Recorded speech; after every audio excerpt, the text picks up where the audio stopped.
800 miles southeast of Lima, Peru, near the shores of Lake Titicaca, is a site that has mystified visitors from around the world. Oh, wow. Shamans still come to perform rituals and offer prayers at the rock wall on this high plateau, Changing frequencies. as they have done for generation after generation.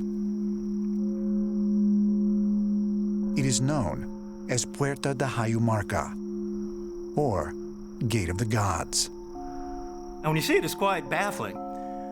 Here is this giant doorway carved into solid rock. And it appears to be a gateway, but it doesn't go anywhere. It's literally in the middle of nowhere at 14,000 feet.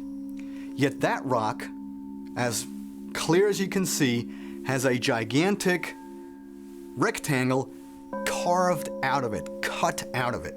And in the center of that rectangle, at the bottom, there is something that looks like a door. The Peruvian natives actually referred to this as the Gate of the Gods. But why would you make a doorway to basically rocks that didn't let you go anywhere? There has to be some way to get through that doorway. According to Inca legend, the first priest king, Amaro Muru, is said to have traveled through this portal using a special object to activate the doorway, turning this solid rock into what's known as a stargate. According to legend, this stargate was activated by the help of a golden disc. And this golden disc fell from the sky. Well, the story goes that the first priest king of the Incas took a golden disc up to this Gate of the Gods, stuck it in a special recessed area, and this interdimensional doorway actually opened up, and he passed through it, never to be seen again. The shaman that were there, that watched it, that witnessed the whole thing and reported on it, basically told that that was exactly what happened. Archaeologists who have examined the Gate of the Gods have discovered a small circular depression in the center of the doorway. Some people have speculated that this depression was perhaps where the golden disc was placed. It really is out of the movies. This device is said to have been made of gold and of various other precious objects, and whoever had it could come near the site and somehow be able to operate it, and then there would either be contact with the gods or the gods would come to them. And we're all led to believe, oh, it's all coincidence, it's all just fantasy. Rubbish. Something happened, and in the case of the Stargate, it is possible that this sun disk had some type of an extraterrestrial connection, and that this was a technological device with which to travel.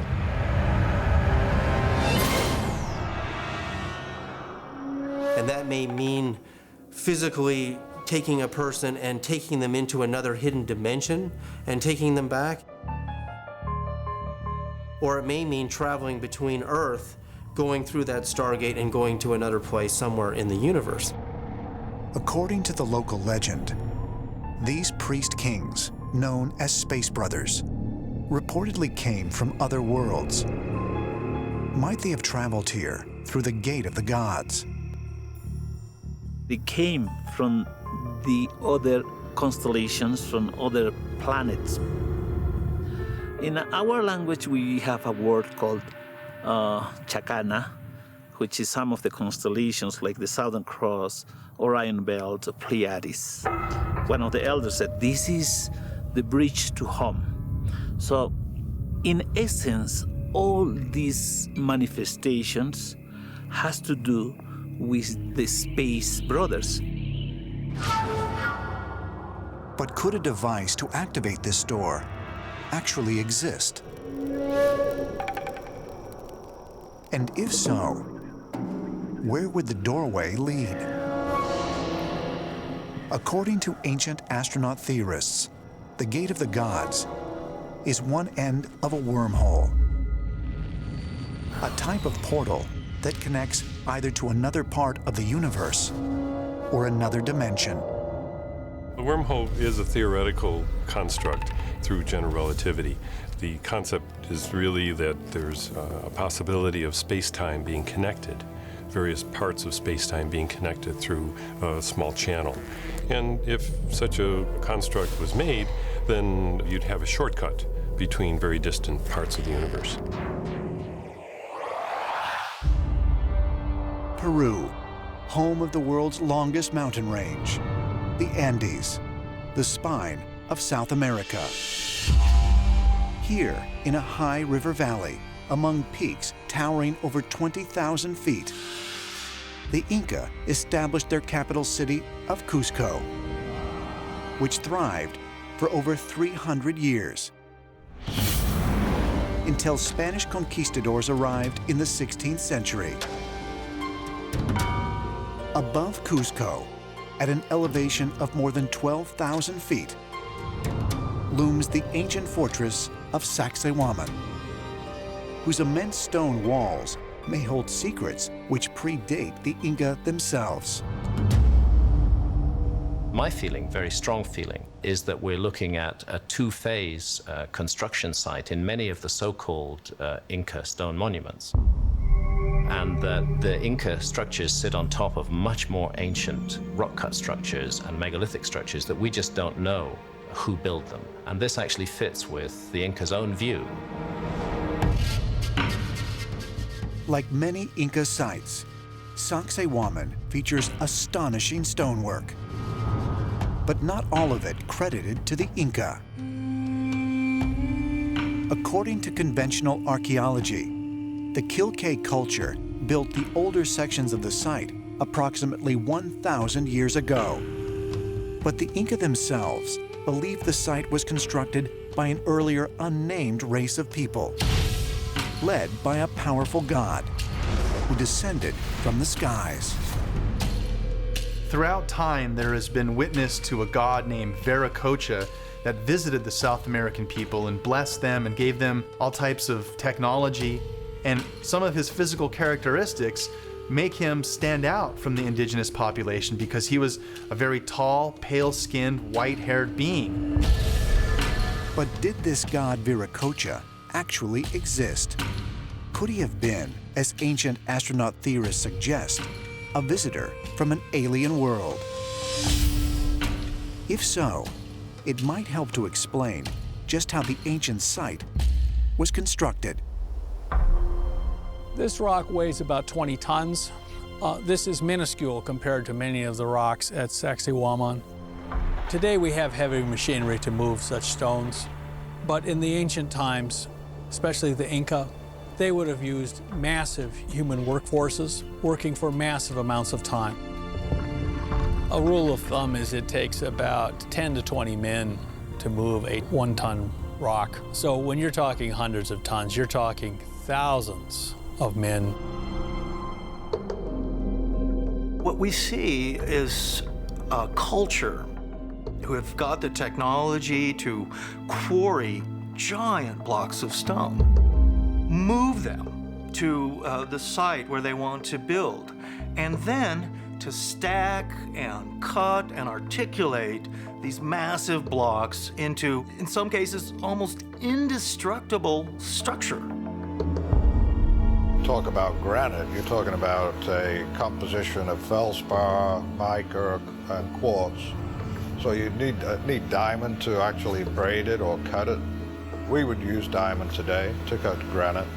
Those are the kind of discoveries that lead one to question whether they were really using the tools in the ancient toolbox or whether there was something else at work. Shaman Jorge Delgado has spent most of his life studying the mysterious structures of Peru, many built prior to the rise of the Inca Empire. It's amazing, all the weight of the stones. You know, it's difficult, definitely, for any human to move, even in groups. And the other aspect is how it's put together. In some stones, we will see still now there is like some marks that it seems that it was dissolved. The walls are put together with blocks of stone weighing 50 or 100 tons, cut and shaped like the pieces of a jigsaw puzzle so that they lock together so tightly that you can't even get a sheet of paper between them. There are signs in many of these stones that show very large amounts of thermal heat have been applied to mold the stones in such a way that they fit perfectly. And so it really does raise a lot of questions. If you look at the style the Sacsayhuaman wall was built, the blocks look as if they've been molded like putty. If you can mold stone into place, then all of a sudden, as crazy as this sounds, it makes more sense because there is no mortar that has been used. In 1912, an excavation of Lake Guatavita was led by British engineer Hartley Knowles. Knowles reported that he had recovered around $20,000 worth of treasure, including golden artifacts. But he also believed much more lay beneath the hardened lake bed. Could Knowles' find be evidence that the story of the Muisca chief is based on truth? If so, just who or what was the so-called god who dwelled at the bottom of the lake? A number of researchers have suggested that ancient aliens have come to Earth primarily to mine gold. Zecharia Sitchin suggested that these extraterrestrials needed gold to suspend in their atmosphere and preserve their planet. Is gold something that's really important to space exploration and to astronomy? Well, it actually is very important, and the reason why is because gold is an inert material. It doesn't react with anything. The other thing that's very important about it is that it is a wonderful conductor of electricity. And last but not least is the fact that gold is a perfect reflector of infrared energy. You can use gold blankets to protect spacecraft against the intense heat of a star or any sort of heat source.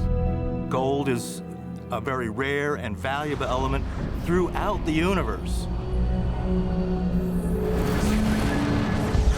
Aliens coming to Earth searching for gold. Could such a thing be possible? According to ancient astronaut theorists, it is not only possible, but they claim the proof exists in the numerous texts and legends of the ancient world, like that of the legendary Incan city of Paititi, thought to be located near the southeastern area of Peru. The conquistadors became obsessed with finding this mysterious city of gold that they heard was in the jungles of eastern Peru somewhere. They called it Paititi, the Golden City. Stories of Paititi and El Dorado ultimately led to the exploration of the Amazon jungles. El Dorado and Paititi are frequently confused. I see El Dorado as being that particular gold-producing site that was in northern South America, and Paititi having been another civilization contemporaneous with the Incas in the area of Peru, Bolivia, that is yet to be definitively found. And that's what part of my quest has been over these last 25 years. Since 1984, American explorer Gregory Garmengian and his Peruvian counterpart, Paulino Mamani, have staged more than 15 expeditions in search of this mythical city of gold. There is an Incan road of stone leading towards what is supposed to be, as legend would have it, Paititi. That's what we've been following. They say that Pachamama, the earth goddess, covers these areas with such difficulty, the moss, the jungle, the rivers, that some things could be hidden there forever. Their search began in Cusco, at the Incan holy place of Coricancha, which means Golden Courtyard. In 1559, Spanish conquistadors tore down Coricancha to construct the Cathedral of Santo Domingo, and it still sits in the center of Cuzco today, surrounded by the ruins of the ancient Incan temple. The cathedral features an enormous altar covered in gold. But according to the records of the conquistadors, it pales in comparison to the magnificent Coricancha, which was not only filled with gold statues, but was also covered in sheets of solid gold. Gold was important to the Inca because it was the sweat of the sun. The sun was the highest deity of the Inca, and therefore the sweat of the sun represented the most sacred possession imaginable. Ancient astronaut theorists believe a golden sun idol called the Ponchao that once resided in Coricancha may provide evidence that extraterrestrials had contact with the Inca.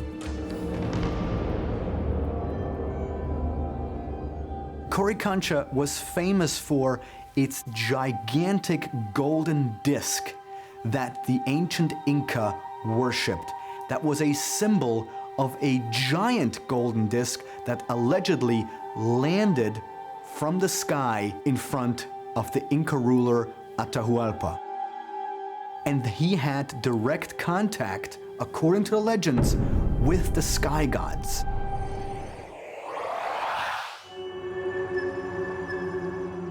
High up in the mountains of Peru, 850 miles north of the Gate of the Gods, is a breathtaking 2-mile-long plateau. Another area of reported high magnetic energy. For centuries, it has been considered a powerful sacred place among the Incan people.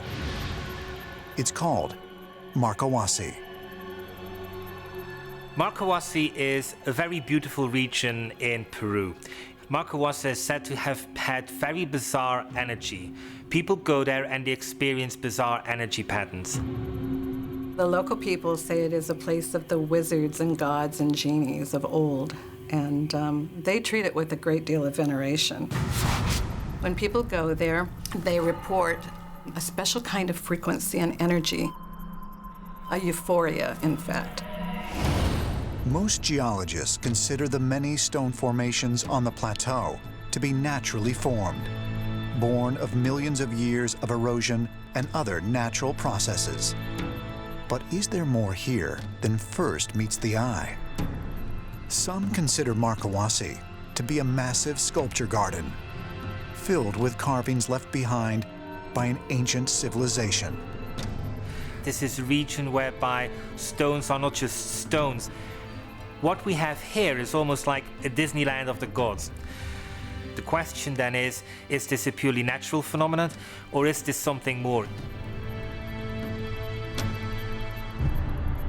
Could this be not just a collection of rocks, but a sanctuary of stone monuments made by people tens or even hundreds of thousands of years ago? Researcher Daniel Russo was the first to make this claim in 1952. Daniel Russo was shown a photograph of a huge, colossal stone head up in the high mountains above Lima. And he made an expedition there just to see this stone head. But he was astonished to find that on this tiny mesa were hundreds of carved stones.